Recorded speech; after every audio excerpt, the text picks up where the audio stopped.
ఇప్పుడు వచ్చిన అందరికీ వందనాలు.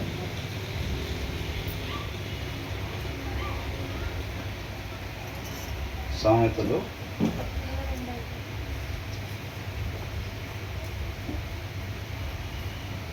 23వ అధ్యాయం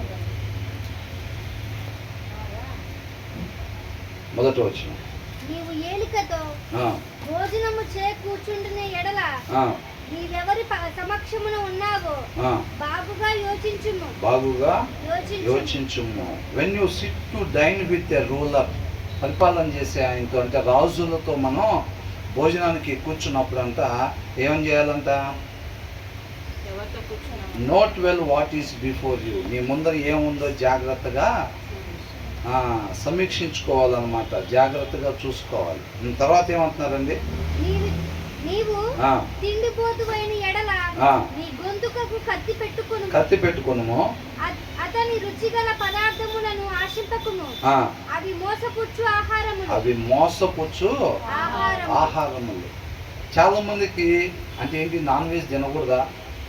దానియేలు ఎందుకని నాన్ వెజ్ రిజెక్ట్ చేశారు? రాజుల భోజనం దానియేలు ఎందుకని తిరస్కరించాడు, వద్దన్నాడు అనేది చాలా మందికి అర్థం కాదు. అది దీంట్లో ఈ 3 వచనాల్లో ఏ సారాంశం అయితే ఉందో దాని నిమిత్తం దానియేలు ఆ భోజనాన్ని వద్దని చెప్పాడు అనమాట. ఇక్కడ ఏమనుంది? నీవు ఏలికతో భోజనం చెయ్యి కూర్చుండిన ఎడల, when you sit to dine with a ruler, note well what is before you, నీ ముందర ఏమున్నదో జాగ్రత్తగా చూసుకునుము అని అంటున్నారు. ప్రతి క్షణం మన యుద్ధ పోరాటం, అవునా? ఈ ఆత్మీయ జీవితంలో ఏముంటి, ఈ లోకం ఎనీ టైం కూడా మనం ఏం చేస్తూ ఉంటుంది, దాడి జరుగుతూ ఉండిద్ది అనమాట. ఈ లోక మాలిన్యం మనకి అందుకోవాలి అన్న ఉద్దేశంతో ఈ లోకాధికారి ఎవరైతే ఉన్నారో అపవాది, మనం ఈ లోకంలో పడిపోవాలి, రేపు నిత్య నరకాగ్నిలో అపవాదితో పాటు మనం కూడా ఉండాలనేదే అపవాది యొక్క ఉద్దేశం అన్నమాట, అవును కదా? కాబట్టి లోకంలో పడేయాలని చెప్పి మనల్ని చూస్తూ ఉంటాడు. అది ఎప్పుడెప్పుడు ఉండిద్ది ఆ పరిస్థితి, ఆ ఎగ్జామ్ ఎప్పుడెప్పుడు ఉంటుంది మనకి? ప్రతి క్షణం ఉండిద్ది అనమాట, అవునా? ప్రతి క్షణం ఆ పరిస్థితిలో నుంచే ఒక విశ్వాసం ముందుకి వెళ్తూ ఉంటాడు. వారానికి ఒకసారి వచ్చేది కాదు ఎగ్జామ్స్ వచ్చినట్టుగా, లేకపోతే 3 రోజులకు ఒకసారి, రోజుకు 1 గంట సేపు ఉండేది కాదు. అది ప్రతి క్షణం మన వాక్యానుసారంగా మాత్రమే ఉండేవారికి ప్రతి క్షణం యుద్ధ పోరాటమేనమాట. అర్థమవుతుందండి? కాబట్టి ప్రతి క్షణం అది పదవి సంబంధించింది కావచ్చు, ఆరోగ్యానికి సంబంధించింది కావచ్చు, లేకపోతే ఆర్థికమైంది కావచ్చు, ఏదో ఒక శోధన కూడా మనం వెళ్తూనే ఉంటాం అన్నమాట. ప్రతినిత్యం వల్ల మన ముందు పెట్టబడే ఉండిద్ది. కాబట్టి ఇప్పుడు మనం చూసినట్లయితే మనం ఆహారం ఒకవేళ ఫుల్గా తినేసామనుకోండి, ఇప్పుడు కొంతమంది అనుకుంటాం ఏమని, ప్రార్థనకి ముందు భోజనాలు పెడితే ఏమైందంట, అమ్మో తిన్న తర్వాత మనం ట్రైన్లో కూర్చోలేము. ఎందుకని? కూర్చోటానికి కూర్చుంటాం, కాకపోతే చెప్పేది ఏది కూడా మనకి వెళ్ళదు. ఒక టైప్ ఆఫ్ మంపు మనల్ని ఆవరించినట్టుగా ఉంటుంది అనమాట. అంటే శరీరం ఆత్మీయంగా ఉండటానికి సహకరించదు. మీరు ఎప్పుడైనా చక్కగా ఒక 3 ఇడ్లీ తిన్నారనుకోండి, లేదా ఒక 4 ఇడ్లీ తిన్నారనుకోండి, తేలిగ్గా ఉంటుంది శరీరం. పొద్దున్నే లెక్కగానే ఒక 2 పూరీలు వేసుకొని తిన్నాం అనుకోండి, దానికను ఒక 4 ఇడ్లీ ఆయిల్ లేకుండా మార్నింగ్ ఏదన్నా ఒక 4 ఇడ్లీ తినేదానికి ఎంత తేడా ఉంటుంది? చాలా తేడా ఉంటుంది, అవునా? ఒక ఆయిల్ ఫుడ్ చక్కగా వేసుకొని ఒక 2 పూరీలు తినేసామనుకోండి, ఇక మన ముందు చిన్న పని కూడా ఎలా ఉండిద్ది, పెద్ద కొండం జరిపినట్టే ఉండేది. అబ్బో, ఇప్పుడు మనం ఆ పని మనం ఎక్కడ చేస్తాం? ఇప్పుడు ఏమని మనం తినేసి చక్కగా కూర్చుంటే ఆ మమ్మీ నాకు కూడా టిఫిన్ వేసుకురా అన్నారు అనుకోండి పిల్లలు, అప్పుడే ఎలా ఉంటుంది ఆ పని? చిన్న పనే మనకి అదో పెద్ద పనిలాగా ఉండేది. అప్పటికే కప్పని మింగిన పాములాగా అయిపోయింది మన పరిస్థితి. అది అలా కాకుండా మనమే ఆయిల్ లేకుండా చక్కగా ఒక 3 ఇడ్లు 4 ఇడ్లు తిన్నాం అనుకోండి, వాడు ఆ మాట అనగానే అమ్మయ్యా పిల్లోడు అడిగాడు ఆహారం, చక్కగా అది భోజనం పెడితే వాడు కూడా సంతోషంగా ఉంటాడు, మంచి ఆరోగ్యంగా ఉంటాడు అని చెప్పి సంతోషం అనిపించేసి చక్కమ్మని వెళ్ళిపోయి వేసేసాడు టిఫిన్ పెట్టేసి, వాళ్ళ అన్నయ్యకి కూడా అరే నువ్వు కూడా తినేసారా, ఇద్దరు కలిసి తినేసేయండి చక్కగా అని అంటే వేసుకొని రావడానికి బాడీ సహకరిస్తుందా లేదా? బ్రహ్మాండంగా సహకరిస్తుంది అన్నమాట. వెళ్ళిపోయి పిల్లడికి కూడా పెట్టేస్తే చక్కగా ఇద్దరు టిఫిన్ చేసేస్తారు హాయిగా, అవునా? కావాల్సిన శక్తి పిల్లలకి వచ్చేసిద్దాం. అదే ముందు మనం 2 నూనె పూరీలు వేసుకొని తినేసాం అనుకోండి, ఇక పిల్లలు అడిగినా ఎవరు అడిగినా భర్త అడిగినా ఎలా ఉండిద్ది? ఎంత భారంగా ఉండిద్దో అసలు, అవునా?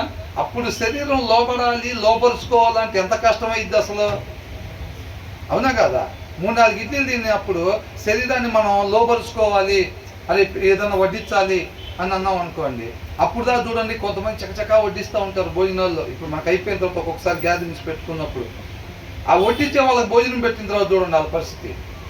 అక్కడ వాటర్ పోయి అంటాడు తప్ప ఈసారి లేకూడదు, అమ్మ నువ్వు కొద్దిగా చూడమ్మా భోజనం చూడు లేదు అని అంటాడు. ఈసారి లేకూడదు. అప్పుడు దాకా ఏంటి, ఎవరు చేయడానికి ఇల్లు లేదు, మొత్తం పని నేనే చేయాలి అని అంటారు. ఎప్పుడైతే ఆ సార్లు భోజనం పెడతారో అయిపోయింది క్లోజ్ అంతటితో. ఆయన ఎప్పుడైతే తింటాడో అంతటితో భోజనాలు అయిపోయినాయి అనుకుంటాడు ఇంకా. కానీ జరుగుతూనే ఉంటుంది. ఎందుకంటే ఆ శరీరాన్ని లోపరుచుకోవటానికి కష్టమైపోయింది అన్నమాట. అవునండి, మనం పోయినసారి అనుకున్నాం, మనమే కాదు పౌలు గారికి కూడా ప్రార్థనకు ముందు భోజనం పెట్టి శుభ్రంగా ఏదన్నా దమ్ బిర్యానీ పెట్టి పంపించామనుకోండి, ఆయన తిన్నంటాడు అనుకోండి, ఎగ్జాంపుల్కి చెప్తున్నా, లేదా ఆయన తినాల్సింది ఆయన ఫుల్గా బలవంతం చేసి తినిపించామనుకోండి, ఆయన పరిస్థితి కూడా ఎలా ఉండిద్ది? ఆయనదైనా అదే శరీరం, మందు కూడా అదే శరీరం. వాళ్ళు ఏం చేస్తారంటే, ఇప్పుడు మనం అక్కడికి వెళ్ళిపోయి ఒక గంట సేపు ప్రార్థన చేయాలి, ఒక గంట సేపు వాక్యం వినాలి, ఒక గంట సేపు బైబిల్ చదవాలి అని అనుకుంటారు. మనం ఏం చేస్తాం, ప్రార్థన అయిపోయింది ఇంక స్టార్ట్ అని అంటాం, గేట్లు తీస్తారు, గబగబా ఒక 3 సార్లు అన్నం వేసుకొని తినేసేస్తాం. ముందున్న వాళ్ళు కూడా బోదలుగా కనపడతా ఉంటారు. అప్పుడు అంటారు ఇంటి వెనకాల వాళ్ళు, అయ్యా కొద్దిగా అబ్బాయి బాగలేదు, ఆయన చూస్తే క్యాంప్లో ఉన్నాడు, కొద్దిగా హాస్పిటల్ కంటే, వామ్మో ఇప్పుడు ఎక్కడ హాస్పిటల్ అమ్మ తల్లి, అసలు పరిస్థితి ఎట్లా ఉందనుకుంటున్నావు? ఇప్పుడు గుమ్మం దాకా వచ్చే పరిస్థితి లేదు. ఇప్పుడు మీ అబ్బాయిని వచ్చి నేను చుట్టూ తిరిగి లైన్ మొత్తం మీ అబ్బాయిని తీసుకొని ఆటోలో ఎక్కించుకొని తీసుకొని వెళ్ళి హాస్పిటల్ దగ్గరికి వెళ్ళి ట్రీట్మెంట్ చేయించాలా? మీ అబ్బాయిని తీసుకెళ్ళి దానికన్నా నన్ను తీసుకెళ్తాం కష్టం ఇప్పుడు అక్కడికి అన్నట్టుంది. బాగోలేని మీ అబ్బాయినన్నా తేలికి తీసుకెళ్ళొచ్చులే కానీ నన్ను అసలు తీసుకెళ్ళి, అయ్యా పాస్టర్ గారు నువ్వే అట్లా అంటున్నావు ఏంది, ఏందమ్మా ఇందాక దాకే పాస్టర్ గారు, తినక ముందు దాకా పాస్టర్ గారు, తిన్న తర్వాత ఏం లేదా? అవునా? ఏంటంట? అవునా కదా? ఎంత కష్టం అయింది శరీరాన్ని మనం లోపరుచుకోవాలంటే, చాలా కష్టం అయిపోయింది. ఇప్పుడు ఎవరన్నా పిలిచారు అనుకోండి, గబక్కను మనం తినేసాం అనుకోండి, ప్రార్థన అయిపోయింది, మన దగ్గర ఏదో గ్యాదరింగ్ అయిపోయింది, మనం ఫుల్గా తినేసాము. అవునా? మనం ఫుల్గా తినేసిన తర్వాత ఎవరో ఒకరు, అయ్యా కొద్దిగా ఇంట్లో పరిస్థితి బాగోలేదు, కొద్దిగా వచ్చి ప్రార్థన చేసి వెళ్ళాయా అంటే అప్పటికే పీకల్లా తినేస్తుంటాం. ఆల్రెడీ ఇక్కడ అయిపోయింది కాబట్టి బాడీ సహకరించిద్దా? సహకరించదు. అదే ఇక్కడ గ్యాదరింగ్ కోసం అని చెప్పి మనం శరీరాన్ని సిద్ధపాటు చేసి పెట్టుకున్నాం, ఇక్కడ గ్యాదరింగ్ అయిపోయింది కాబట్టి ఆ మిగిలిపోయిన మైసూర్ బజ్జీలన్నీ మనమే తినేసాము, ఇక పనేం లేదని తీరా చూస్తే ఇప్పుడు ఫోన్ వచ్చింది, మనమేం ప్రార్థన చేస్తాం రా బాబు అన్నట్టుగా ఉంటుంది. ఇంకా తాగినట్టు పోయినట్టే ఉంటుంది, మనం పోయినా కానీ. అవునా? ఆయన బయటికి కనపడతారు అటు ఇటు ఊగినట్టుగా వెళ్ళినట్టుగా, లోపల ఫుల్గా తినేసేవాడు ఏంటంటే లోపల ఊగుతా వెళ్తాడు కానీ బయటికి కనపడ్డు. అంతే తేడా, రెండు ఒకటేలా ఉంటాయి అక్కడ పోయిన తర్వాత. ఎంత కష్టమైతే శరీరాన్ని లోపరుచుకోవటం. అవునా? మరి రాజుల భోజనం అంటే ఎట్లా ఉంటుంది? మనం చేసుకునే 2 పూరీలు తింటేనే వాతావరణం అలాగుంటే, ఇక రాజుల భోజనం అంటే ఆ డైనింగ్ టేబుల్ దగ్గరికి వెళ్తేనే ఒక్కసారి సొలొమోన్ తినే తిండి, సొలొమోన్ రాజా కదా, ఇది రచించిన సామెతలు ఆయన కదా, కాబట్టి ఆయనకి ఒక రోజుకి అసలు ఎన్ని జంతువులు ఆహారంగా అవుతాయి అనేది మనం మొత్తం లిస్ట్ కూడా ఇచ్చారు ఒక దగ్గర. అవునా? ఆయన టేబుల్ మీద, ఆయన డైనింగ్ టేబుల్ మీద ఒక్కసారి ఆయన భోజనానికి కూర్చుంటేనంత అన్ని వెరైటీస్ ఉంటాయంట. మరి ఆయన దగ్గర, రాజుల దగ్గర నువ్వు భోజనానికి కూర్చున్నప్పుడు నీ ముందర ఏముందో జాగ్రత్తగా చూసుకో. అరే లెగ్ పీస్ రా, అరే దమ్ పీస్ రా, అరే ఫ్రై పీస్ రా అని అనుకున్నావంటే అది జాగ్రత్త, నిన్ను మోసపుచ్చేదిగా ఉండిద్ది అని అంటున్నాడు. ఏం చేసిద్దంటే అది 3వ వచనంలో చివరిలో ఏమైనా ఉందంట, అతను రుచి గల అంటే పాడైపోయినాయి ఏమైనా పెడతారా? పాడైపోయినాయి తిని ఫుడ్ పాయిజన్ అవటం కాదంట అక్కడ, అది రుచిగా తాజాగా అసలు నెంబర్ 1గా ఉంటే. రాజుల దగ్గర వంట ఉండే వాళ్ళు ఎట్లుంటారండి? వచ్చి రానట్టుగా వండుతారా? బ్రహ్మాండంగా ఉంటారు. రాజ్యం మొత్తంలో నెంబర్ 1గా ఎవరు వండుతారో వాళ్ళని తీసుకొచ్చి వాళ్ళ దగ్గర పెట్టుకుంటారు. మరి ఆయన వండితే ఆ రూమ్లోకి ఎంటర్ అయ్యేటప్పుడే గుమగుమలు ఉంటాయి. ఉన్నాయి కదా? ఇక డైనింగ్ టేబుల్ దగ్గర చూసామంటే ఇంకా మామూలుగా ఉండదు. కాబట్టి అంట రుచిగల పదార్థములను ఆశింపకము ఏం చేస్తాయి అంటే అయ్యి మోసపుచ్చుతి. రాజులకి ఎక్కడ పడితే అక్కడ వండిని తీసుకొచ్చి పండిని తీసుకొచ్చి పెట్టరు, వాళ్ళకి సపరేట్గా పంట వేస్తారు. అవునా? వాళ్ళకి మందులు గింజలు వేసి ఎమ్మటే 4 రోజుల్లో పంట వచ్చేసేటట్టుగా అట్లా పెట్టరు, చక్కగా ఆర్గానిక్గా ఆ పంటని తయారు చేస్తారు. ఆ జంతువులను కూడా సపరేట్గా పెంచుతారు. అలాంటి దాన్ని తీసుకొచ్చి చక్కగా మంచి చెఫ్ చేత వండించి తీసుకుని వచ్చి అట్లా తీసుకొచ్చి ఆ డైనింగ్ టేబుల్ మీద పెట్టంట మనకు భోజనాన్ని కూర్చోబెడితే జాగ్రత్త నువ్వు చూడు అదిరిపోయింది, చూస్తేనే ఎత్తుంది. మినిమం 3 తినాలి, ఈ 3 తినాలి, అవి 4 తినాలి, ఈ 5 తినాలి, పోతే పోయింది డైటింగ్. ఇవాళకైతే మాత్రం ఫుల్ కోటింగ్ ఇవ్వాల్సిందే. డైటింగ్ చేసే వాళ్ళకి కూడా అంతా ఒక రోజు ఉండిద్దంట చీటింగ్ డే అని. వారం రోజులు కొంతమంది డైటింగ్ చేస్తారు చూసారండి, అలాగా చీటింగ్ డే అని చెప్పి ఒకటి ఉండిద్దంట. ఆ రోజు అంటే వాళ్ళకి నచ్చినవి మొత్తం తినొచ్చు అంట. మిగతా మళ్ళీ 6 రోజులు చక్కగా క్రమంగా తింటారంట. సినిమా యాక్టర్లు కూడా చాలామంది వాళ్ళకి అదే కదా ఇన్వెస్ట్మెంట్, వాళ్ళ ఆకారం చక్కగా ఉంటేనే సినిమా అవకాశాలు వస్తాయి కదండి. కాబట్టి వాళ్ళు ఏది పడుతుంది తినరు, వాళ్ళు కూడా ఒక రోజు పెట్టుకుంటారంట. అరే మంచూరియా లేదు, ఇంచూరియా లేదు, మైసూర్ బజ్జీ లేవు, పడితే వారానికి ఒక రోజు పెట్టుకుంటారంట. అట్లా అర్థమవుతుందా? అట్లాగా ఎన్ని చూడగానే ఇవాళ చీటింగ్ డే కింద మనమే అనౌన్స్మెంట్ చేసేసుకుందాం, ఫుల్ కోటింగ్ ఇచ్చేద్దాం అని అనుకుంటే జాగ్రత్త. నువ్వు ఆ తినే ఆహారం ఏం చేసిద్ది అంటే అది మోసపుచ్చిద్ది. ఏం కాదులే అన్నట్టుగా ఉండిద్ది, ప్రతిదీ బలమే అన్నట్టు ఉండిద్ది. అర్థమవుతుందండి? ఇక్కడ కనిపిస్తున్నాను దీంట్లో. కాబట్టి ప్రతిదీ ఎలా ఉంటుందంట, అరే చికెన్ రా ప్రోటీన్ అన్నట్టుండిద్ది, మటన్ రా బలం అన్నట్టుండిద్ది, బెల్లం పాయసం చేస్తా అదే బెల్లం రా ఐరన్ అన్నట్టే ఉండిద్ది. ఏది చూసినా కానీ ఇది ఐరన్ అని చెప్పి ఇది ఒక 3 ముద్దలు, అది బలం అని చెప్పి అవి ఒక 4 పీసులు, అవునా? ఇది ప్రోటీన్ అని చెప్పి ఒక 3 పీసులు తిన్న తర్వాత ఎలా ఉండిద్ది అంతా బోజరగా అయిపోయింది. ఆ టైంలో ఇక శరీరాన్ని లోపరుచుకోవాలంటే ఏమైంది? ఆ టైంలో ఆత్మకి శరీరానికి యుద్ధం జరగదా? ఖచ్చితంగా ఆ టైంలో కూడా జరిగిద్ది. మరి అప్పుడు పరిస్థితి ఏంటి? ఏది బలంగా ఉంటుంది? శరీరం బలంగా ఉంటుంది. వచ్చే కోరికలు ఏమొస్తాయి? అప్పుడే మల్టీ కలర్ ఆలోచనలన్నీ ఆశలన్నీ పుడతా ఉంటాయి. ఆ టైంలో ఫుల్గా తిన్నప్పుడు, అవునా? ఫుల్గా తిన్నప్పుడు రకరకాల మల్టీ కలర్లో బొమ్మ కనపడుతూ ఉంటుంది లోపల ఆలోచనలో, అవునండి? కాబట్టి జాగ్రత్త అని అంటున్నారు. మన ఆలోచనలకి సంబంధించినవి, మన జ్ఞానానికి సంబంధించిన సామెతలు మీకు తెలియపరుస్తున్నాడు, మీ హృదయం మీద రాసుకోండి అని అంటున్నాడు. అర్థమవుతున్నాయండి? మనం అన్నీ చేయగలిగినా సరే చెయ్యకూడదు. అర్థమవుతుందండి? అది చెప్తున్నారు అనమాట. ఈ వాక్యంలో ఈ 3 వచనాల్లో ఉన్న సారాంశం, ప్రతి క్షణం కూడా ప్రార్థన అయిపోయిందా, ప్రార్థన ఉందా, ఇవాళ శుక్రవారం, ఇవాళ సోమవారం ఫుల్గా తిన్నా ప్రాబ్లం లేదు, అవునా? కాబట్టి ప్రార్థన టైంలోనే శరీరం సహకరించేటట్టు చూసుకోవాలా, మిగతా టైంలో, అవునా? ఆయన చిత్తం నెరవేర్చడమే మనకు ఆహారం కావాలి తప్ప అవసరమైన దాని నిమిత్తం మనం తినేవారంగా ఆ ఎక్సర్సైజ్ మనం చేయాలి.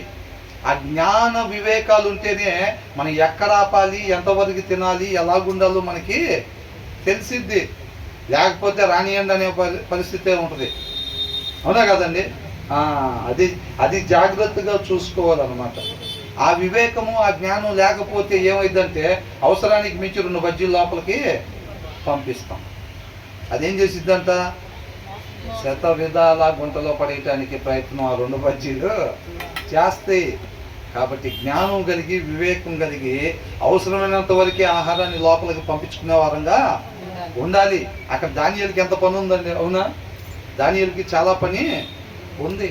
కాబట్టి రాజుల భోజనం తింటే నా శరీరాన్ని నేను లోబరుచుకోవటం నాకు చాలా కష్టతరం అయితే, ఇన్ కేసు ఒకవేళ ఆత్మ కొంచెం బలహీనంగా ఉంటే పడిపోవటానికి కూడా అవకాశం ఉన్నది. కాబట్టి నాకు ఆహారం వద్దు, నాకు ఇది కూరగాయల ఆహారం చాలు, అవునా? ఈ శరీరం మనుగడ చలాయించటానికి ఎంతవాడికి అవసరమో, అంతేనా కాదండి? ఇది దేనికోసం? ఆత్మ కోసం. ఇదా దీనికోసం? ఆత్మ కోసం, అవునా? కాకపోతే మన ఆత్మీయంగా మన పట్ల ఇవాళ ఇప్పుడు పొద్దున్న టిఫిన్ చేసేది దేనికి? మధ్యాహ్నం దాకా శక్తి కోసం, అవునా? మధ్యాహ్నం భోజనం చేసి ఇక్కడ ఉన్నానండి, ఇటు నుంచి సౌండ్. మధ్యాహ్నం భోజనం చేసేది దేనికి?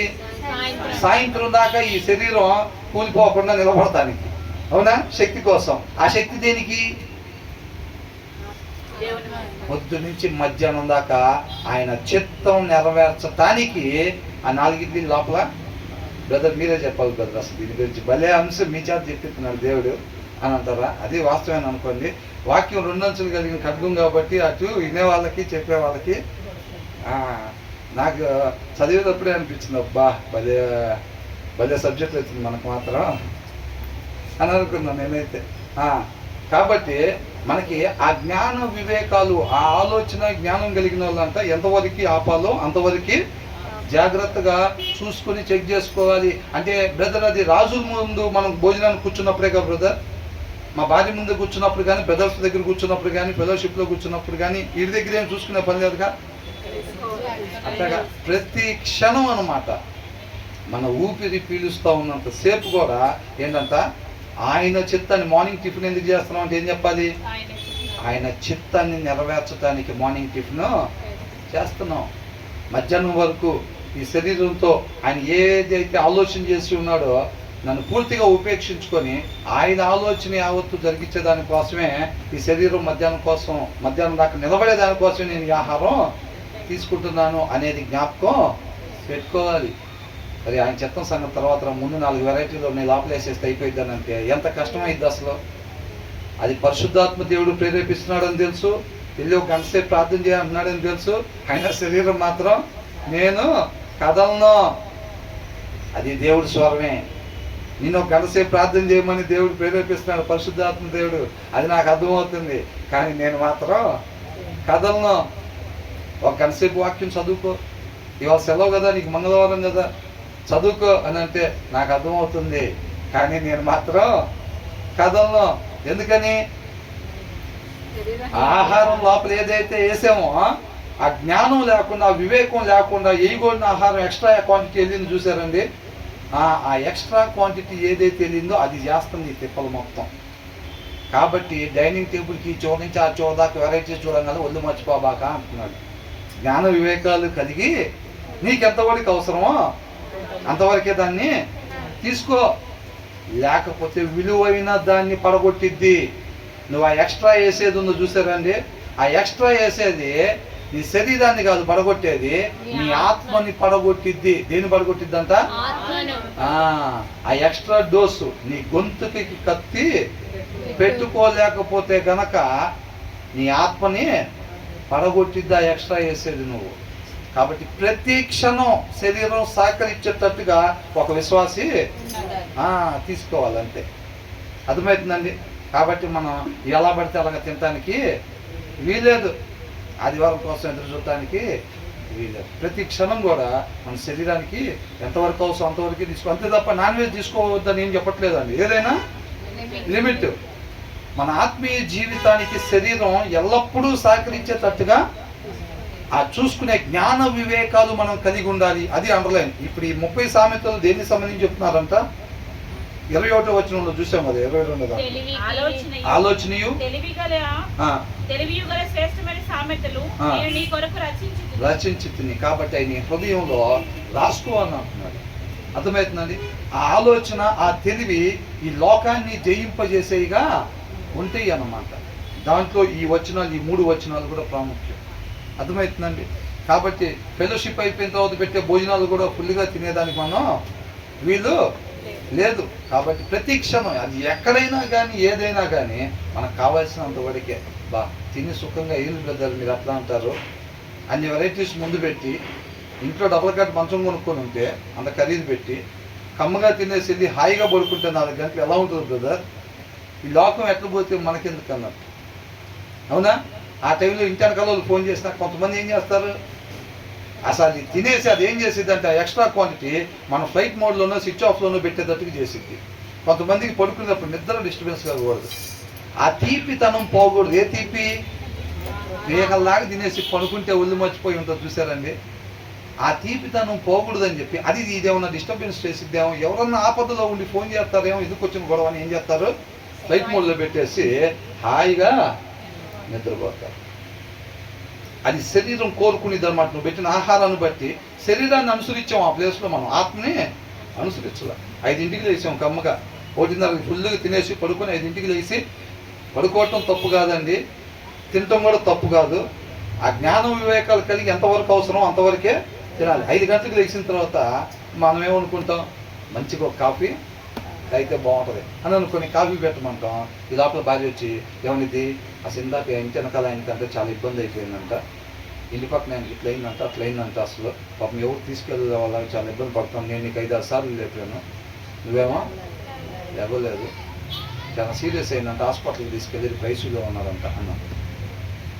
క్రైస్తవుడు అట్లాగైనా ఉండాల్సింది, విశ్వాసి ఒళ్ళు మర్చిపోయి నిద్రపోయే పరిస్థితి ఉండాలా? కాదు కదా.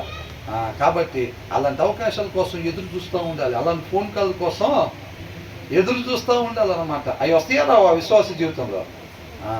కాబట్టి ఎనీ టైం యుద్ధానికి సిద్ధపాటు అయి ఉండేటట్టుగా శరీరాన్ని సహకరించి పెట్టాలి. అర్థమవుతుందండి? యుద్ధ విమానాలు ఎలాగుంటాయి అంటే ఎదుటోళ్ళు అటాక్ చేస్తున్నారంట అంటే ఫుల్లీ లోడెడ్ ఉంటాయి అన్నమాట యుద్ధ విమానాలు. ఇమ్మీడియట్గా వాళ్ళకి వెళ్ళిపోయి వాళ్ళకి అటాక్ చేసేదానికి రెడీగా ఉండాలి. మన శరీరాలు కూడా ఎనీ టైం మన ఆత్మీయ జీవితం పోరాటం ముందుకు సాగే దాంట్లో మన శరీరం అట్లా సహకరించేటట్టుగా ప్రతి క్షణం శరీరాన్ని అలాగా ఉంచుకోవాలి అని అంటున్నాడు. విశ్వాసం ఎక్కడికి వెళ్ళినా ఎన్ని వెరైటీస్ ఉన్నా సరే కంట్రోల్ అవ్వట్లేదు బ్రదర్.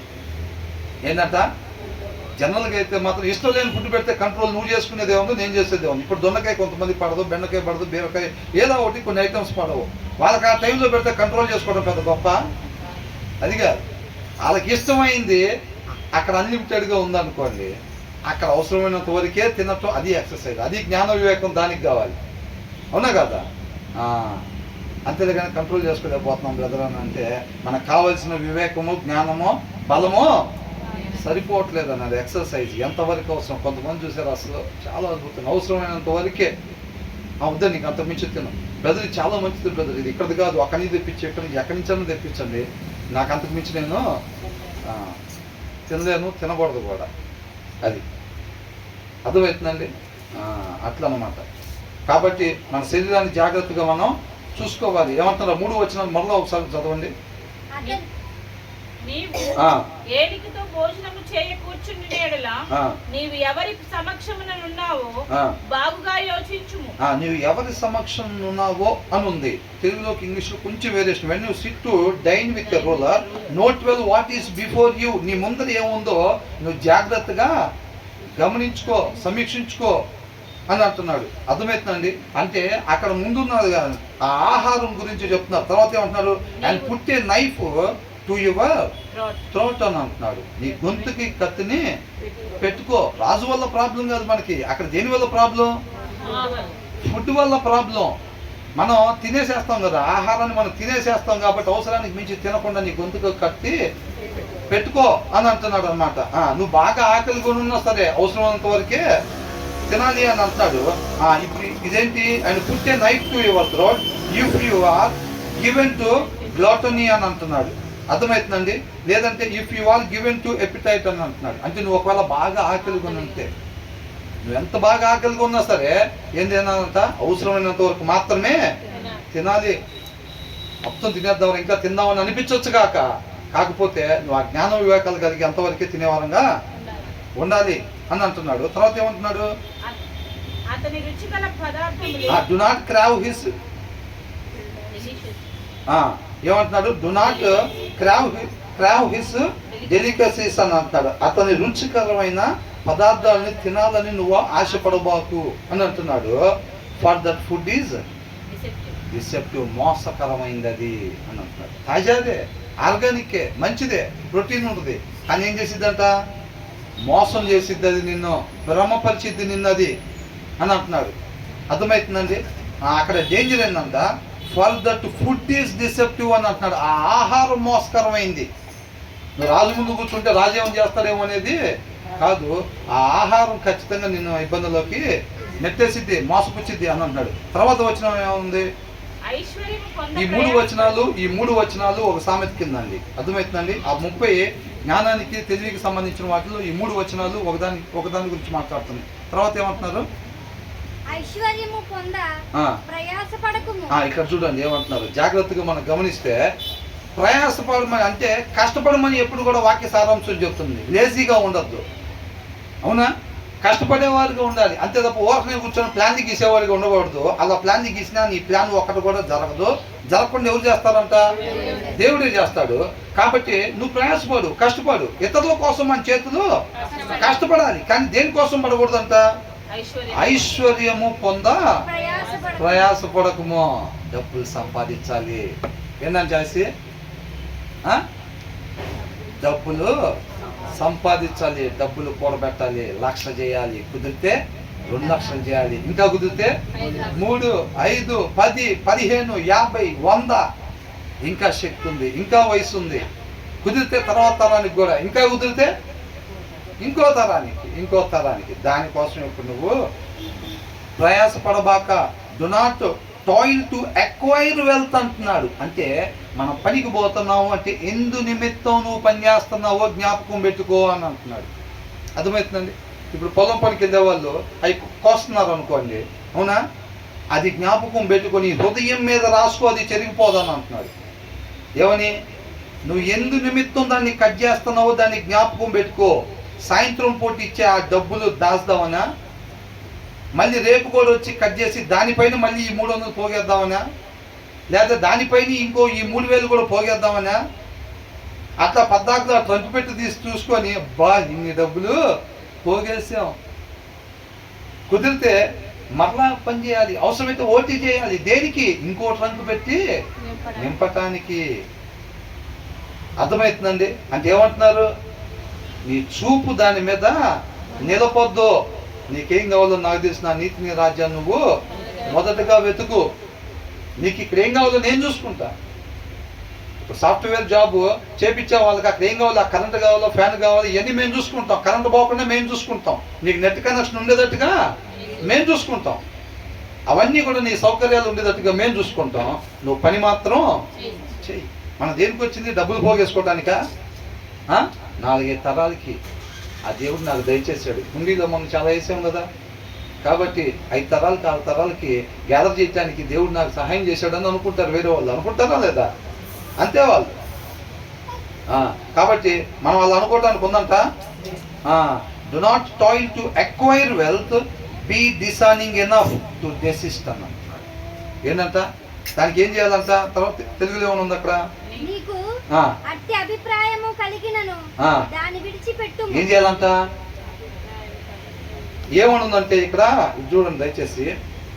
డబ్బులు సంపాదించాలి అన్న ఉద్దేశంతో, లేదా పేరు సంపాదించాలి అన్న ఉద్దేశంతో, లేదా ఇక్కడ ఘనత సంపాదించాలి అన్న ఉద్దేశంతో నువ్వు పని చెయ్యొద్దు.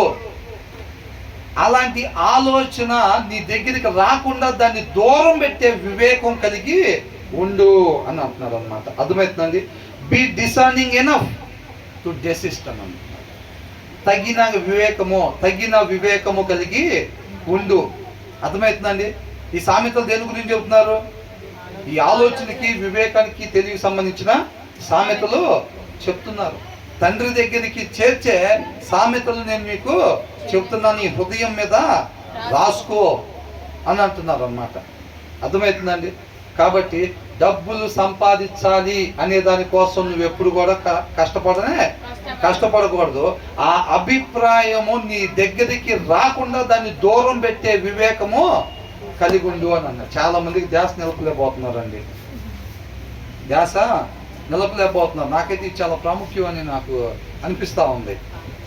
కాకపోతే కొంచెం అటు ఇటు ఉంది పరిస్థితి, అవునా? కాకపోతే సమయాన్ని బట్టి కూడా ఉంటుంది అనుకోండి. నేను కూడా ఆలస్యంగా రావడానికి కొన్ని కారణాలు ఉన్నాయి. కాబట్టి ఏంటంట? డబ్బులు సంపాదించాలన్న ఉద్దేశంతో మీరు పని చేయబాకండి. ఉద్దేశం ఏం కావాలి? ఆయన చిత్తం నెరవేర్చడానికే, అవునా? ఆయన చిత్తం నెరవేర్చే దానికోసమే మనం పనిచేసే వారంగా ఉండాలి. మనకు అవసరమైనంత వరకు చేయాలి. మిగతా వాళ్ళు ఏదైతే మిగిలిన దాంట్లో ఎవరైతే అవసరతలో ఉన్నారో వాళ్ళకి మనం సహాయం చేసే వారంగా ఉండాలి. అప్పుడు ఇతరుల కొరకు మన చేతులు కష్టపడేగా ఉంటేలే కానీ రూపాయి పోగేద్దామన్న ఉద్దేశంతో పనికి పోబాకండి. అది బిజినెస్సే కావచ్చు, జాబే కావచ్చు, ఏదైనా కానివ్వండి. డబ్బులు పోగేద్దామన్న ఉద్దేశంతో మీరు పని చెయ్యొద్దు అని అంటున్నాడు. ఎందుకని? అలాంటి ఆశను మీ దగ్గరికి రాకుండా దాన్ని దూరం పెట్టడానికి ఏం కావాలి? వివేకం కావాలి. ఇందాక కూడా ఏమనుకున్నాం? తినాల్సినంత వరకే. నీ ముందు ఎన్ని వెరైటీస్ పెట్టినా సరే నీ ఆత్మీయ జీవితానికి ఇబ్బంది కలగకుండా నీ శరీరం సహకరించేటట్టుగా నీకు ఎంతవరకు ఆహారం అవసరం అంతవరకే నువ్వు తినే జ్ఞానం వివేకం మనకి ఉండాలి. అది లేకపోతే ఏమైంది, అవసరతకు మించి తింటాం, అది మనల్ని పడగొట్టింది. అర్థమవుతుందండి, అది మనల్ని పడగొట్టింది. కాబట్టి ఆ జ్ఞానం వివేకం ఉంటేనే నువ్వు ఆపగలుగుతావు. నువ్వు బైబిల్ చదవకపోతే చూసారా, దానికి దీనికి లింక్ ఉందా లేదా? నువ్వు వాక్యం బాగా చదువుతుంటే నీకు ఆ జ్ఞాన వివేకాలు వస్తే నువ్వు ఎంతవరకు తినాలో అంతవరకే నువ్వు ఆపుకోగలిగే శక్తి నీకు నాకు వచ్చింది. లేకపోతే కనుక అనుకుంటాం అవసరమైనంత వరకే తినాలని, కానీ సిట్టింగ్లో కూర్చున్న తర్వాత ఏమైంది, అవసరానికి మించి వెళ్ళిపోయింది. బలం లేకపోతే అంతే, బలం లేకపోతే వెళ్ళిపోయింది అనమాట. కాబట్టి ఇక్కడ కూడా ఏమంటున్నారు, అరే డబ్బులు పోగేద్దాము అన్న ఉద్దేశంతో మన పని పోకూడదని అనుకుంటాం. కాబట్టి ఏం జరిగింది, ఆటోమేటిక్గా డబ్బులు పోగేసేదానికే జరిగింది అనమాట. కాబట్టి ఆ ఉద్దేశాన్ని దూరపరిచే దానికోసం డబ్బులు పోగేద్దాము అన్న ఆలోచన నీకు రాకుండా ఆ వివేకం కలిగి ఉండాలన్నమాట. తగిన వివేకం దాన్ని దూరం పెట్టేటట్టుగా. కానీ నీ పక్కన వాళ్ళు ఎట్లుంటారు, ఇది ఎనీ టైము ఇప్పుడు ఒక నేషనల్ హైవే పక్కన సబ్ రోడ్ వెళ్తూ ఉంటుంది చూసారా, ఈ మైండ్ సెట్ మన పక్కన ఎనీ టైం ఉండాలి. ఇప్పుడు ఈ వచనం ప్రకారంగా మనం ఉండాలి, ఇందాక వచనం ప్రకారంగా మనం ఉండాలి. ఎప్పుడు మన పక్కన కూర్చున్నవాడు బ్రహ్మాండంగా తినేస్తూ ఉంటాడు మొత్తం. ఆ టైంలో నువ్వు నేను అవసరమైనంత వరకే తినాలి. ఇటు పక్కన చూస్తే వాడికి వేసిన 2 పీసులు తినేసి ఇంకో 2 వేయమని అడుగుతూ ఉంటాడు. ఇటు పక్కన చూస్తే వాడికి వేసిన 2 తినేసి ఇంకో 2 వేయమని అడుగుతూ ఉంటాడు. ఆ టైంలో మనకు అవసరమైనంత వరకే మనం తినాలి. అందరూ అట్లాగే ఉండరు. ఏం అవసరమైనంత వరకే తిని అవసరమైనంత వరకే తినే దగ్గర నువ్వు మధ్యలో ఏమీ ఉండవు. మనం ఉన్న లోకంలో, మనం ఎక్కడున్నాం, లోకంలో ఉన్నాం. కాబట్టి నీకు ముందర వెనకాల ఇటు పక్కన కూర్చున్న వాళ్ళు ఎలా ఉంటారు, అన్లిమిటెడ్గా తినేసి కమ్మగా ఒక 4 గంటలు ఫ్లైట్ మోడ్లో పెట్టేసి పడుకునే వాళ్ళే ఉంటారు. వాళ్ళ మధ్యలో నువ్వు వెలుగుగా ఉండాలి, అవునా? కాబట్టి ఇప్పుడు ఇక్కడ కూడా ఏమంటున్నాడు, నీతో పాటు పనిచేసేవాడు ఎలా ఉంటాడు అన్న, ఒక 6 లక్షలు దాచిపెట్టానన్నా ఇప్పుడు దాకా అనేవాడే ఉంటాడు. బ్రదర్ అన్నట్టుగా వాడు ఎవరితో చెప్పడు, కరెక్ట్గా నీ కాడికే వచ్చి చెప్తాడు ఆ ముక్క. ఎందుకని, మిగతా వాళ్ళు అందరూ ఆల్రెడీ లోకస్తులుగా, అంటే నీకు ఒక్కరిగా అంటే మనం ఒక్కనే దీంట్లో ఉన్న వాళ్ళు మాత్రమే పరిశుద్ధులు అని కాదని నేను చెప్పేది. అపవాదికి ఎవరెవరినైతే పడగొట్టాలని చూస్తాడో ఉంటాడో, ఆత్మీయ జీవితాలు ఎవరెవరైతే వెలుగుతూ ఉంటారో ఆ చీకటి పరిచర్య బ్యాచ్ వచ్చి కరెక్ట్గా వాళ్ళకడే చెబుతూ ఉంటారు ఇవన్నీ. మనం ఒక్కరిమే కాదండి, అట్లా ఎందరైతే ఉంటున్నారో వాళ్ళందరి దగ్గర చెప్తాడు. ఏమంటాడు వచ్చి, అన్న 6 లక్షలు దాచిపెట్టాను అన్న. ఆల్రెడీ 14 సంవత్సరాల నుంచి అదే కంపెనీలో చేస్తా, 14,000 కూడా అకౌంట్లో ఉండవు. వాళ్ళకి ఇడ్లీలు బజ్జీలు మొత్తం తీసుకుని వెళ్ళి పెడతా ఉంటాం. కాకపోతే మన జైలు ఉంటాడు ఒక ఆయన, 1 సంవత్సరాల క్రితమే ఇప్పుడు ఎంత దాచిపెట్టాడంట, 6 లక్షలు దాచిపెట్టాను అంటాడు.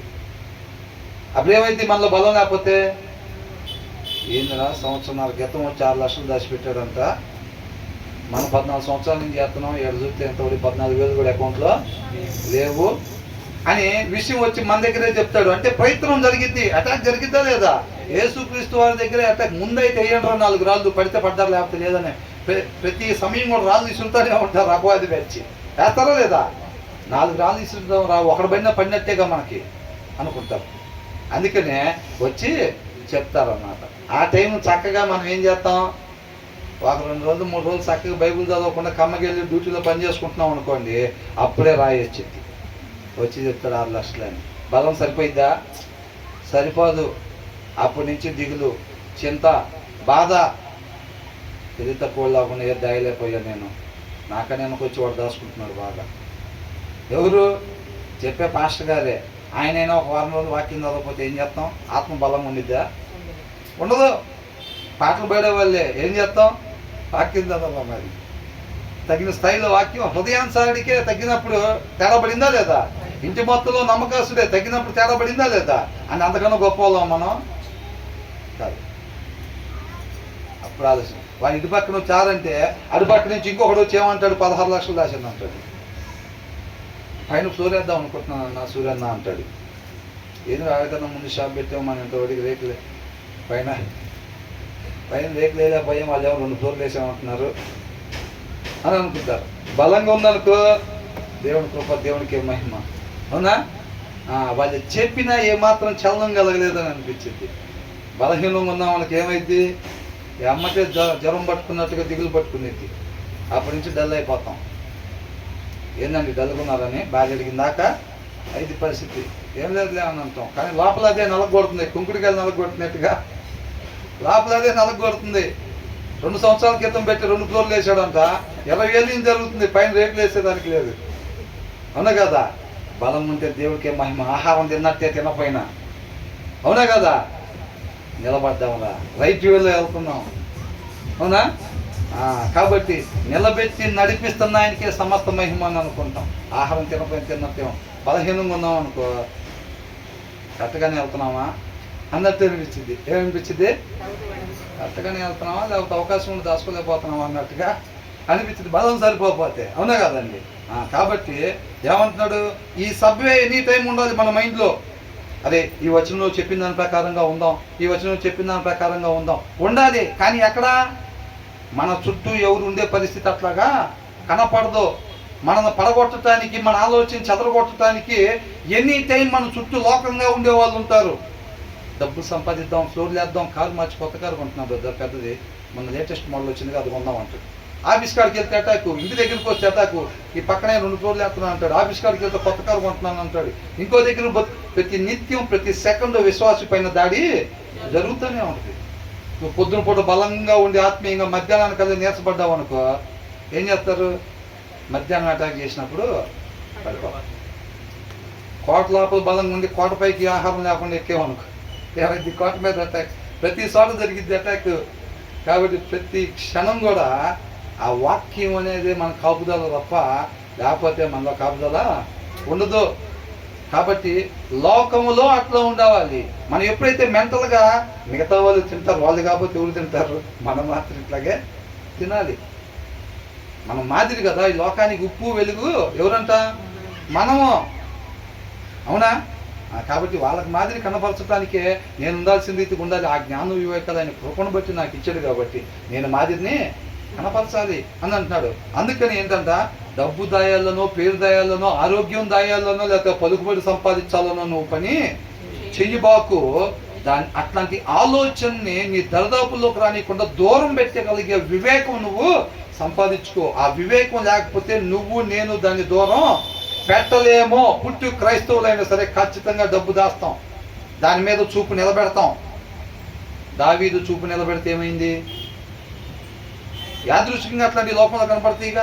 అయినా బలం కలిగిన వాళ్ళు ఏంటంటే మామూలుగా వాళ్ళ పనులు చేసుకుంటా ముందుకి సాగిపోతారు. బలం లేని వాళ్ళు ఏం చేస్తారు? చూపు నిలబడిపోయింది, చూపు తిప్పుకునే పరిస్థితి బలం వాళ్ళకి సరిపోదు కదా.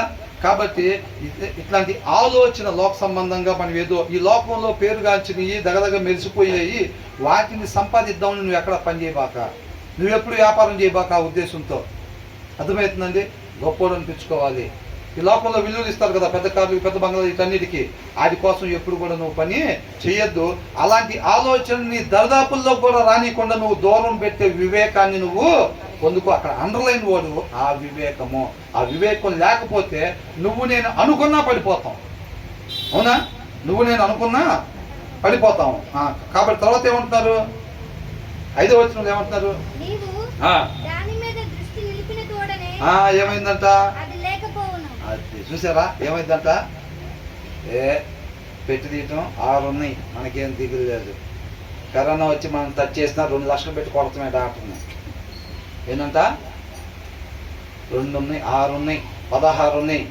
మనల్ని ఎవరు రాపేదంటే, నువ్వు ఎప్పుడైతే నువ్వు చూడాల్సిన వైపు కాకుండా, ఆయన వైపు కాకుండా నువ్వు వీటిలో దీని వైపు, నీ ఆరోగ్యం వైపు, నీ శరీరం, కొంతమంది శరీరం చూసి మనల్ని ఎవరు 3-4 కొడతాం.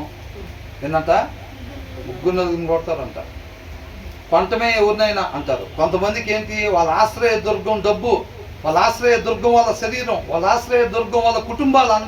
ఫోన్ చేస్తే లారీలో దిగుతారు, తర్వాత పాటలు పెట్టుకొని వెళ్తారు, అవునా? కాబట్టి ఇవన్నీ కూడా వీళ్ళు ఏంటంటే అదే ఆశ్రయ దుర్గం.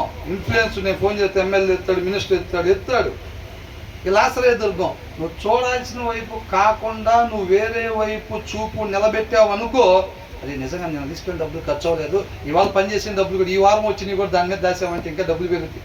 నువ్వు ఎప్పుడైతే అనుకుంటావో, బలి రాశారు ఏంటంట, నీవు దాని మీద దృష్టి నిలిపిన తోడనే అది లేకపోవును. ఏమైందంట? అది ఏమైందంట? లేకపోయిందా? నువ్వు ఏదైతే అనుకుంటావో అటాక్ ఎలా జరిగింది అనుకుంటున్నారో, ఒక బాణం విసిరారు అనుకోండి, దాన్ని ఎంతో జాగ్రత్తగా మనం తగలకుండా రన్నింగ్లోనే ఆ బాణాన్ని పట్టుకుని తిప్పే లోపలే రెండోది రెడీగా ఉంటుంది ఇక్కడ దాకా వచ్చి. మనకున్న శక్తి సామర్థ్యాన్ని మొత్తం పెట్టి ఆ ఫస్ట్ దాన్ని మనం హ్యాండిల్ చేయగలుగుతాం. రెండో బాణం ఆల్రెడీ కళ్ళ ముందు దాకా వచ్చింది. అంటే నువ్వు దేన్ని చూసి ముడుచుకుంటున్నావో నీకు 6 లక్షలు ఆవిరైపోయే పరిస్థితి దేవుడు కలగజేస్తాడు. ఎప్పుడు? కొండల తట్టు తిరిగినప్పుడు. కొండల్లో సమృద్ధి ఉంటుంది. మొత్తం మనకు కావాల్సిన మన ఆహారం, శరీరానికి ఆహారంగా చేసుకునే అన్ని కొండల్లో పండుతాయా లేదా? అరణ్యంలో నుంచి బాగా మంచి బలమైన ఆహారం, తేనెపొట్లు లాంటివి కాబట్టి ఖర్జూరాలు కావచ్చు, అయ్యిగా జాలికలుగా చెక్కలు కాదు, మొత్తం అక్కడి నుంచే వస్తాయి. ఆయన వైపు కాకుండా కొండల వైపు చూసామనుకోండి, ఏమైంది? ఎప్పుడైతే మనం దాని మీద చూపు నిలబెడతామో అది తోడనే మనకు 6 లక్షలతో ఎమ్మడే సర్జరీ ఒకటి పడిద్ది. అంతటితో పోదండి. ఆ 6 లక్షలు మొత్తం ఆవిరేవుతి, దాని వెనక ఇమీడియట్గా 2.5 లక్షల సర్జరీ ఇంకోటి పడిద్ది. అవుట్. ఏమైంది అది? ఏమైంది అంటే దానికి ఏమొచ్చినాయి? రెక్కలు. నువ్వు దాని మీద చూపు నిలిపిన తోడనే దానికి ఏమొస్తాయి అంట? రెక్కలు వచ్చేస్తాయి అంత. రెక్కలు వచ్చేస్తే అది ఏమైపోయింది? నీ దగ్గర నుంచి ఎగిరిపోయింది. నీ ఆశ్రయ దుర్గం ఎగిరిపోయిద్ది అంట. ఎగిరిపోయింది. అది కూడా రాశారు. ఏమనుంది? నిశ్చయముగా అది రెక్కలు ధరించి ఎగిరిపోవును. పక్షిరాజు ఆకాశమునకు ఎగిరిపోవునట్లు అది ఎగిరిపోని. ఇక్కడి నుంచి ముందుకు జరగదు, పరిగెత్తుకుంటూ వెళ్ళి పట్టుకోవటానికి. దాని రెక్కలు నువ్వు ఎప్పుడైతే చూపు నిలబెడతావో దానికి రెక్కలు మొలుస్తాయి అంట. రెక్కలు మొలుస్తే అది ఇమ్మీడియట్గా ఆకాశానికి వెళ్ళిపోయింది. మనం ఎగురుతాం అట్లాగా దాన్ని పట్టుకోవడానికి. అంటే నీకు నాకు ఇక దొరకదు అన్నది. నువ్వు ఏదైతే ఆశ్రయ దుర్గం అని అనుకున్నావో దానికి రెక్కలు వస్తాయి అంట. అది ఎగిరిపోయింది. ఎప్పుడు? నువ్వు దాని మీద చూపు నిలిపిన తోడని అంట. చూపు నిలబెట్టకపోతే మనకు కావాల్సిన చక్కగా జరిగిపోతాము. మనం ఎప్పుడైతే చూపు నిలబెడతామో అది ఆటోమేటిక్గా వెళ్ళిపోయింది. 6 లక్షలు చూసి మురిసాం. ఫస్ట్ బాణం వరకు ఓకే, 6 లక్షలు పెట్టి సర్జరీ చేయించాం. ఎమ్మటే 2.5 లక్షలతో పడింది. ఎక్కడి నుంచి వస్తే ఎవరికి ఇప్పుడు దాసాం కదా. మరి వాళ్ళు అడిగిన అవసరం లేవండి, అసలు మా కాడే లేవు తింటాను అని చెప్పి ఆల్రెడీ 2 లక్షలు దాసాం. మళ్ళీ ఇంకొకటి అయ్యా కొద్దిగా అన్నానికి లేవంటే ఎక్కడో నేను లేవండి అని చెప్పి దాని మీద ఇంకొక 1 లక్ష వేసాం. వాళ్ళు అడుగుతుంటే ఈడు అడుగుతుంటే ఎవడు అడిగినా ఇవ్వకుండా దాచిపెట్టాం. మరి 6 లక్షలు అయిపోయినాయి ఒకసారి. తర్వాత 2.5 లక్షలు ఎవరు ఇస్తారు? ప్రభువా అని అంటే నువ్వు అసలు నాకెళ్ళి చూడకుండా నాకెళ్ళి చూసేవారు, ఇప్పుడు నేను ఎందుకు మాట్లాడతాను అంటున్నాడు ఆయన. ఏమైంది మరి అంటాడా లేదా? నా మాట పట్టించుకోకుండా మీరు వెళ్ళారు కదా, మిమ్మల్ని అక్కడ అప్పగించింది నేనే కొట్టమని. దెబ్బ పడుతుంటే ప్రభువా ప్రభు అని అంటాడు ఆయన, కాముకుంటాడు. ఇంకో 4 దెబ్బలు పడితేనే ఆకారం వచ్చిందండి, త్వరగా 4 కూడా కంప్లీట్ చేయండి సార్ మీద అంటారు. అప్పటికే నలిగిపోయి మొత్తం గర్వం అంతా అనిగిపోయింది. నాయన నీ పాదాలు చెంతే నా శాశ్వత జీవితం ప్రభువా అంటాం. తీసుకురండి లోపలికి అంటారు. ఎప్పుడు దాకా మళ్ళీ ఆ గర్వపు కొమ్ములు మొలిసిన దాకా. అవునండి, మళ్ళీ గర్వపు కొమ్ములు. అందుకనే అనుకుంటా దావీదు బహుశా ఒరే బాబు ఇది మనం నాశనం చేసేది వద్దు, ఎవరైతే అవసరంలో ఉన్నారో అలా పంపించండి అన్నారా లేదా? కాబట్టి మనం చూసుకోవాలి. సొలొమోను ఏం చేశాడు? రాణ్యండ్ర బాబు ఎంత మిగిలితే అంత ఖజానాను దోసేయను అన్నాడు. ఖజానా దోసితే ఏమైంది? బహుభార్యం చేసుకోవాలి నాయన, అది మంచిది కాదు. అన్ని నువ్వు మిగతా వాళ్ళని వివాహం చేసుకోవద్దని అంటే ఫస్ట్ టైం ఇమ్మీడియట్గా ఎవరితో యుద్ధాలు లేకుండా కమ్మగా వాళ్ళ కుమార్తెలు అందరినీ వివాహం చేసుకుని సమాధానం చేసుకున్నాళ్లే కానీ వాళ్ళందరూ వచ్చిన విగ్రహారాధన శుభ్రంగా అంటగట్టేశారు. అవునా? ఆయన దగ్గర ఉన్న డబ్బు ఘనత పేరు బాగానే ఉంది, ఆత్మీయ జీవితం ఎడిపోయింది. అదే మరి ఆ ఎక్స్ట్రా ఏదైతే వేస్తాం ఆ ముద్ద జడగొట్టిద్దంట మనం. అవునా కదా? మన సాక్షి జీవితం అదే జడగొట్టేది. బ్రదర్ కదా బాగానే ఉన్నాడు, భోజనం పెట్టిన తర్వాత తేడా పడింది బండి అంటాను.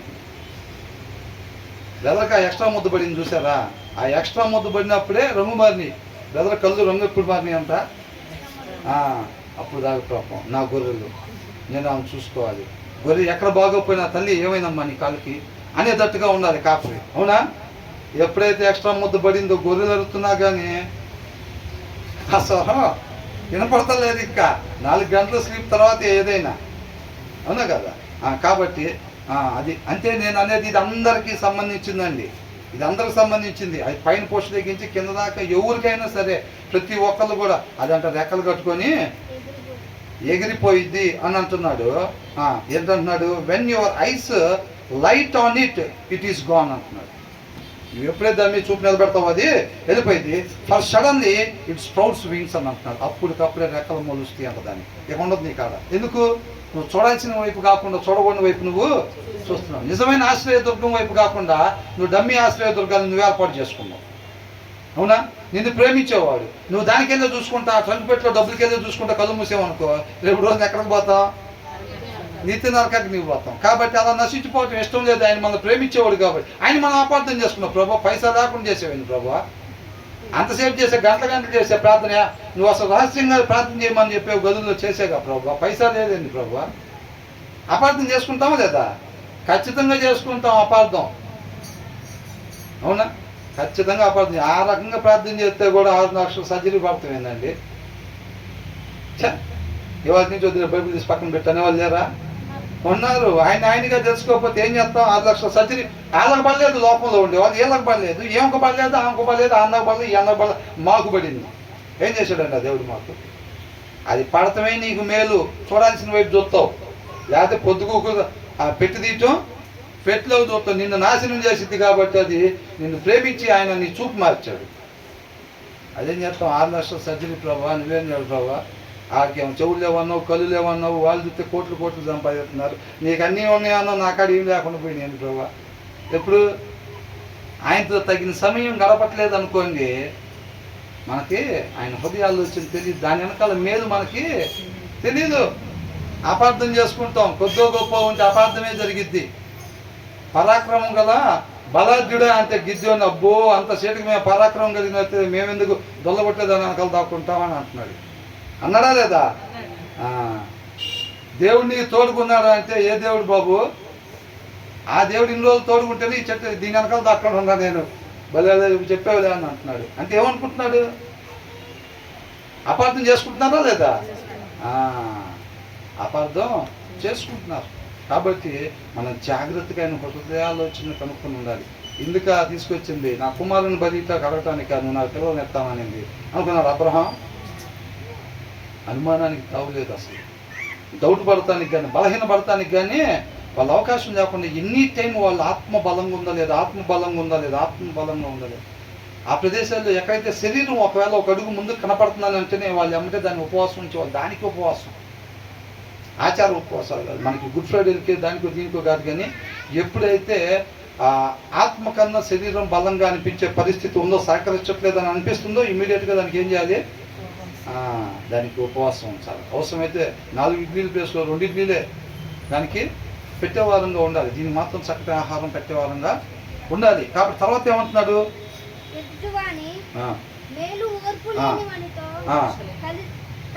కాబట్టి మనం ఇంతవరకు ముగిద్దామండి సమయాన్ని బట్టి. మిగతాది తర్వాత ధ్యానించుకుందాం. మనం 1 ధ్యానించుకున్నా, 2 ధ్యానించుకున్నా దేవుడి కృపను బట్టి మనం హృదయం మీద రాసుకున్నట్లయితే గనక మనం ఎక్కడ పని చేయటానికి వెళ్ళినా, ఇప్పుడు ఇదేమైందంటే అండి చూడాలి, మన హృదయం మీద ఎప్పుడైతే రాస్తామో, ఎవరన్నా పెళ్ళికి పిలిచినా, పుట్టినరోజు ఫంక్షన్కి పిలిచినా, లేకపోతే మన ఇంట్లో ఏదన్నా గ్యాదరింగ్ ఏర్పాటు చేసుకున్నా, ఏదైనా సరే ఆ హృదయం మీద రాస్తున్నప్పుడు ఏమవుతుందంటే ఆ జ్ఞానం వివేకాలు మనకు కలుగుతాయి. చక్కగా వాక్యం చదువుతూ ఉండేటప్పుడు దానికి కావాల్సిన శక్తి మనకు వచ్చింది అన్నమాట. అప్పుడు మనకి మన ముందు ఎన్ని ఐటమ్స్ పెట్టినా సరే ఆత్మీయ జీవితం ప్రాముఖ్యం కాబట్టి మనం ఎంతవరకు తీసుకోవాలి అంతవరకు మాత్రమే మనం తీసుకునే వారంగా ఉంటాం. ఎప్పుడు మన హృదయం మీద దాన్ని రాసుకున్నట్టయితే ఏ ప్రదేశంలోకి వెళ్ళినా హృదయం మనతో పాటు ఉంటుంది కదా. కాబట్టి అదే మనల్ని కాపాడిది. మిమ్మల్ని కాపాడే ఆ యొక్క సామెతలు నేను మీకు రాస్తున్నాను, మిమ్మల్ని ప్రేమించి అంటున్నాడు. అవునా? కాబట్టి వాటిని మనం సద్వినియోగం చేసుకొని ఆయన చెప్పబడిన మాట ప్రకారంగా మాత్రమే ఉండి ఆయన క్రియలతో మహింపరిచేటట్టుగా కృపను దయచేయమని దేవుని వేడుకునే వరంగా ఉండాలి. దేవుడికి మహింపలు ఉండాలి.